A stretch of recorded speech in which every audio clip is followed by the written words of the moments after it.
news coming out right now about the Martin Bakole and Anthony Joshua situation. Turkey El Sheik was making some headlines recently when Martin Bakole had basically admitted that Turkey El Sheik wanted to see him and Joshua in the ring, and that's something that a lot of fans were definitely tuning into, trying to see if that was going to be official. I thought that was going to be an excellent fight. Joshua is a guy with a lot of experience and has great size. He's still a good fighter. Good style matchup for him. It's not necessarily a tune-up, but he still was going to be able to have a chance in this fight to compete.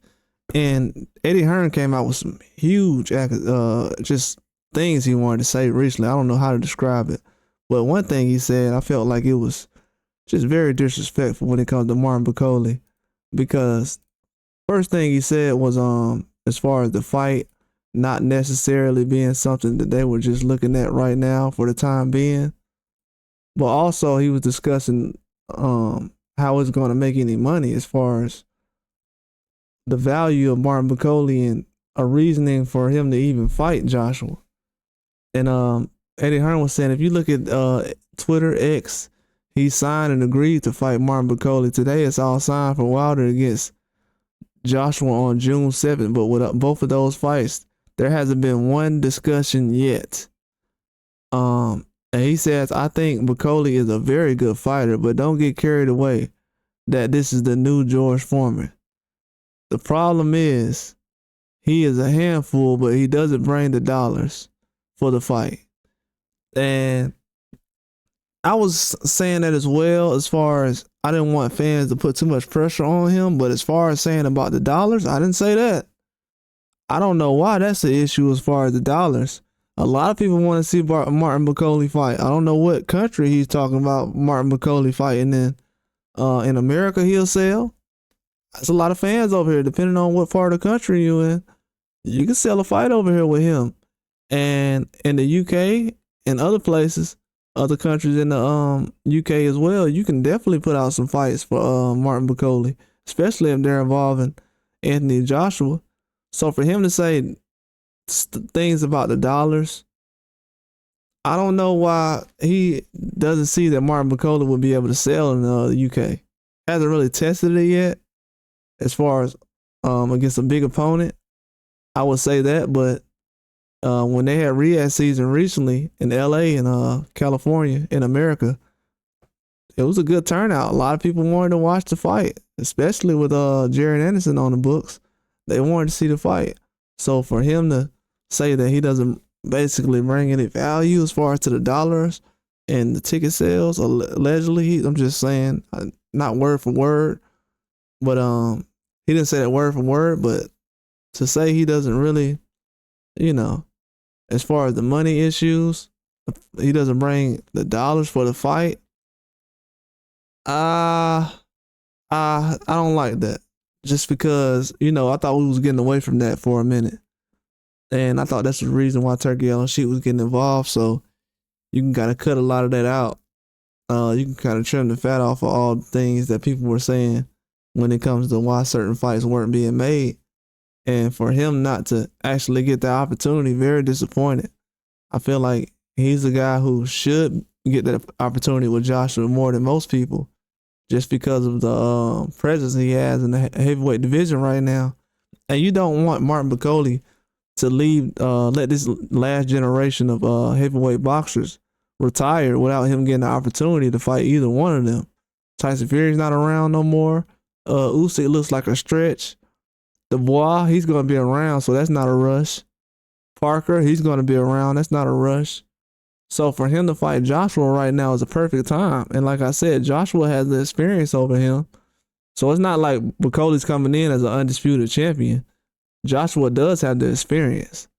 But also, he has to realize this is the best time to actually make this fight, because you don't want this guy to get a whole bunch of experience more than what he has, kind of like Daniel Dubois has, and then he's going to be a handful, which Eddie Hearn said he's a handful.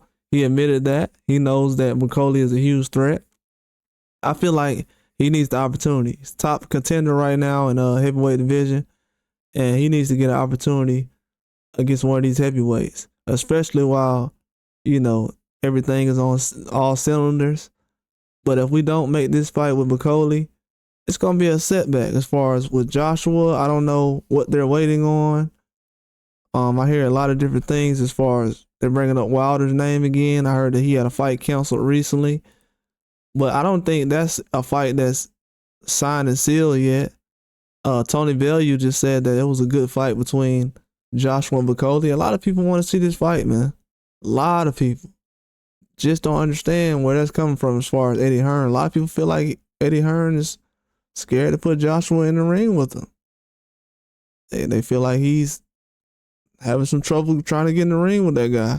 Feels like he doesn't want to really risk his another loss. And it's kind of sad to say, but it is what it is.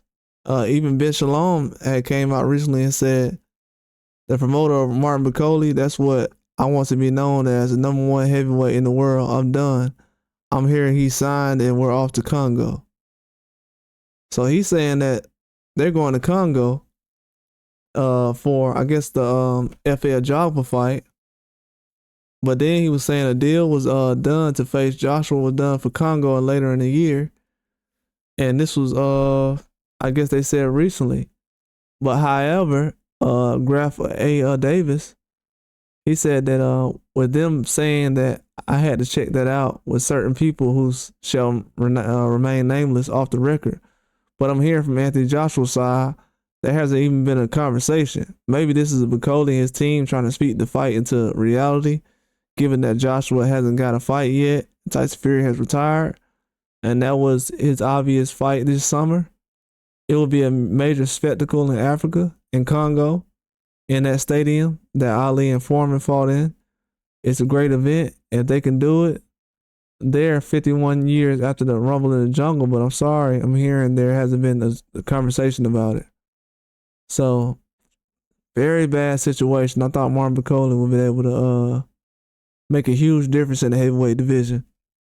We're trying to grow the heavyweight division. It's in a good spot right now where you got guys like Moses Atama coming in, a lot of good talent coming in right now. Terry Moana. So for a lot of people not to get the opportunity to face a guy like Joshua, especially Bakole at this time, definitely don't like this for the sport of boxing. I thought this would have been a huge fight for the UK.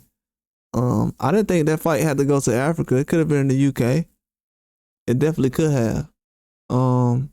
But the fact that they're not doing it there doesn't make a lot of sense. But from what Eddie Hearn said, it's just not bringing in the dollars like that. But that's all I got.